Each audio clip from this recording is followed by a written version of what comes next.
Nickelodeon was definitely an essential channel to watch when I was younger. This network made history with shows like Rugrats, The Fairy Oddparents, SpongeBob SquarePants, but as we've seen in some of our other videos here on Most Amazing Top 10, there are some pretty dark and terrifying theories associated with our favorite cartoons. I don't know why I was allowed to watch some of these things, but our childhoods just aren't the same when we find out all these, truths about these cartoons. Well, how's it going, YouTube? I'm your host for this one, Landon Do Not Sing, and in case you guys missed the last part, I'll make sure to put it right here. You guys can click it and watch it, and also I'll put the links in the description below, and let me know what cartoon theories you guys have or what videos you guys want to see us make next. Alright, so without wasting any more of your time, let's dive right into this one. This is the top 10 scary Nickelodeon theories, part 5. Arnold's grandmother had some form of schizophrenia, and this kicks things off in at number 10. During the show Hey Arnold, Arnold was a young boy who was living with his grandparents. On the surface, his grandparents seemed like sweet and loving, caregivers, but there might be something more sinister going on there. Do you guys remember the movie The Visit? Well, some fans of the show believe that at sundown, Arnold's grandparents locked him up in his room so that they can carry out some pretty disturbing things. Some believed that the grandparents go out at night and hunt children, while others think that they have a secret room in the basement, and that's where they perform creepy rituals. And then there is the other theory that his grandmother might have had some form of schizophrenia because she was always going off and having some crazy adventures, and she doesn't seem to care what the consequences would be. But as it turns out, those adventures might just be some figment of her imagination, and if this theory is true, then Hey Arnold is a pretty dark show.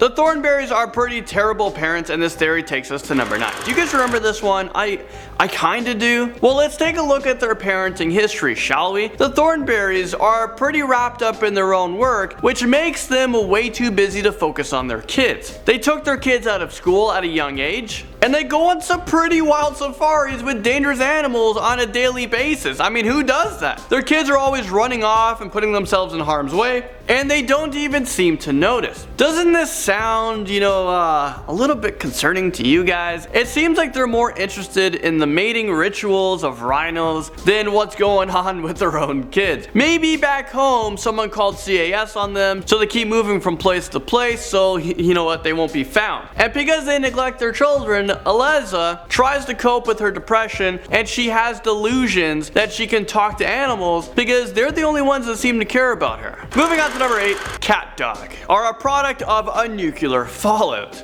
I mean, I always wondered how that was even possible. And who came up with an idea like that? Let's make a show, like a cat and a dog, let's fuse them together. Well, if you ever watch the show, then you should know that one of the most asked questions is how the heck did they go to the bathroom? I mean, they're fused at the butts. But we usually brush it off because that's not something that we should be worrying about when we're watching a children's cartoon. But this is a list of scary theories, so let's dive a little bit deeper into this unusual situation. Cat Dog are two creatures that seem to be fused together. They share one body, but two heads. It's like a science experiment gone wrong or something. Cat Dog is set in a post-apocalyptic world where they're the products of a nuclear fallout. I definitely wouldn't want to be a part of that world. I mean, can you imagine not being able to go to the washroom for the rest of your life? I mean, I don't know about you guys, but I'd be pretty miserable. I would be grumpy all the time. An odd family connection brings us to number 7. Alright, this next theory will have you scratching your heads, just like, well, if not you guys is, I definitely scratched my head on this one. Well, let's take a trip down to Bikini Bottom. You guys know where I'm going with this one. Well, in a previous video, we all learned that Bikini Bottom is a result of a nuclear fallout, right? Makes sense. Well, things are about to get even more dark with this next theory, so adjust your oxygen masks because things are about to get strange. In SpongeBob SquarePants, there might be a weird family connection that will shock viewers. Apparently, SpongeBob's pet snail, Gary, and Patrick are actually first cousins, so what you're telling me is that SpongeBob is keeping Patrick's cousin as a pet. Is this real life right now? Maybe Patrick is pretending to be SpongeBob's friend so that he can free him. And if you guys notice that Patrick is never in SpongeBob's house, or maybe there's an even darker theory or a darker truth to this theory. What if Patrick sold Gary to SpongeBob? I guess you would call that snail trafficking.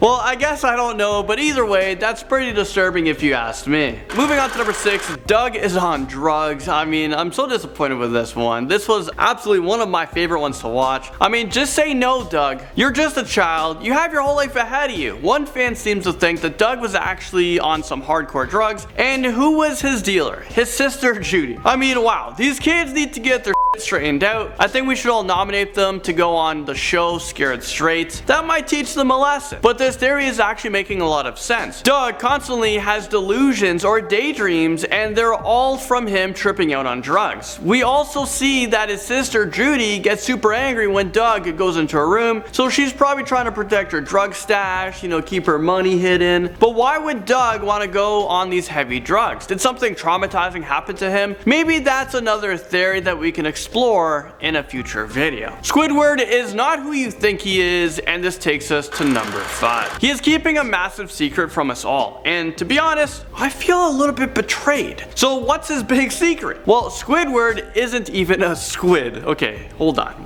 Wait a minute. What the heck is he? Well, let's review his anatomy. People are so funny. People are researching this. Well, he has 6 limbs and his name is Squidward. So we all just assume that he's a squid, but he's not actually. I mean, that's not the case in this situation. Some fan theories have claimed that Squidward is actually an octopus who lost 2 limbs. So basically, Squidward is an octopus that only has 6 limbs. I mean, it's pretty creepy theory when you think about it. And was this because of a birth defect, or did he lose it in an epic fight over some Krabby Patties? Maybe this is the reason why Squidward is so miserable all the time. Maybe he's in pain all the time as well. He knows that he is living a lie and he just wants to be himself. Timmy's father regrets having him and sees him as one big mistake, and this takes us to number 4. Timmy's life has been hard enough. I mean, we've talked about Timmy on this channel enough times, right? Well, why doesn't his father love him? In our other Nickelodeon theory videos, we learned that Timmy's parents are pretty neglectful, so as a lot of the parents on these TV shows, and they continuously hire the babysitter from hell to watch their son. I'm pretty sure their babysitter is a psychopath and abuses Timmy, but that's a whole other theory. So getting back to Timmy's dad, apparently he hates his son and wishes that he was never born. In one episode, his dad talks about how his life was ruined years ago, and Timmy asked how long ago did that happen, and his dad responded by asking, how old are you? I mean, ouch, Mr. Turner, shots are being fired. Imagine that your own parent sees you as the reason why their life fell apart. I mean, that'd be pretty depressing.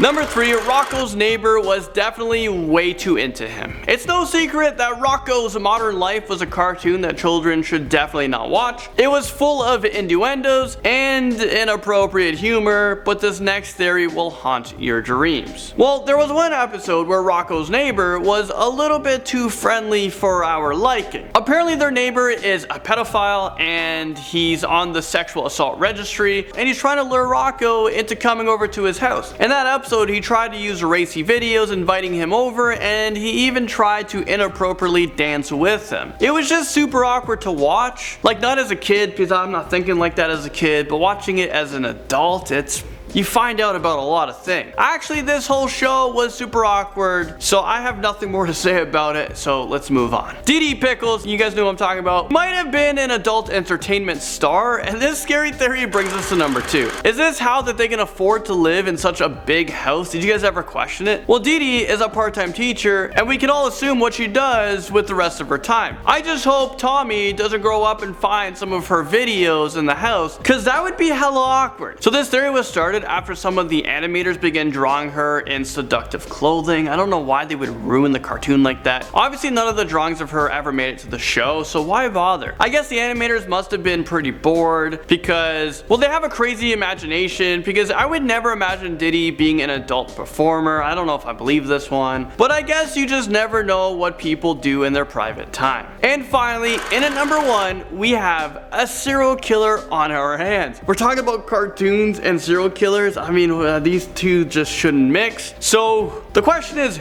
who could potentially be a killer? And what show are they from? Take a wild guess. Let me know in the comment section below. I'll give you guys a moment or two. Let me know what you guys think, but I'm gonna reveal it now. And it's not Angelica or Roger. It's actually Tommy's father, Stu Pickles. I mean, who would have known? I'm really wondering what you guys guessed in the comment section. And hold on, wait a minute here. First we learned that Diddy Pickles might be an adult star, and now we find out that Stu could be a serial killer. I mean, poor Tommy. I feel bad for the guy. I feel bad for the baby. I feel like we should all storm the Pickles house and save him. Put hashtag save Tommy in the comment section below. Let's try to get him saved. But let's go back to this crazy theory that it could be true. It could be plausible, because why not? From what we know, Stu is an unstable guy who has an obsessive personality and makes jello at 4 in the morning because his life is falling apart. So he's already got a lot of serial killer tendencies. But then in one episode, Stu takes Tommy to the post office to send out some mail. But once Tommy looks inside of the mail chute, he sees a corpse. Maybe Stu was taking Tommy to where he disposes his bodies, his dead bodies. I think he wanted to introduce Tommy to the family business. I mean, how many generations has this been going on for? Well, there you guys have it. I just want to say my childhood cartoons that I watched are now ruined for me, and I'm sorry if I ruined it for you guys as well, but you did stay tuned for the whole video. I don't know why.